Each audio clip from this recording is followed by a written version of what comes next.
la majorité des gens n'ont pas intérêt à ce qu'on continue à transmettre le patrimoine de cette manière, et pourtant, la majorité des gens sont hostiles à la taxation de l'héritage, y compris chez les plus pauvres.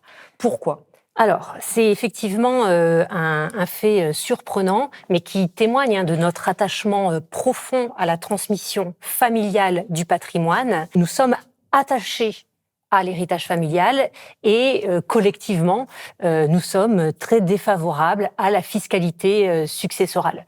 Sondage d'opinion après sondage d'opinion, enquête sociologique après enquête sociologique, le constat semble être celui-ci. L'impôt successoral est de tous les impôts le plus détesté par les Français. C'est aussi l'impôt le plus surestimé, avec des erreurs d'évaluation qui peuvent être massives. Si on fait un petit sondage autour de soi, très souvent on entend ce chiffre assez fantasmagorique de 45% de taux d'imposition. Je me permets de préciser.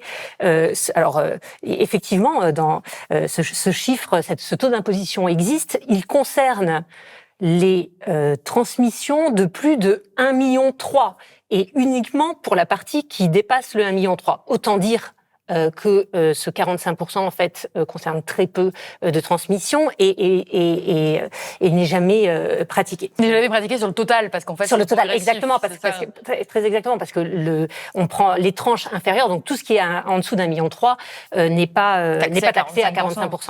Donc on a un chiffre, une imposition très largement fantasmée, surestimée. On a aussi une sous-estimation des inégalités de patrimoine. Nous avons tendance à surestimer les inégalités de revenus, mais à sous-estimer les inégalités de patrimoine.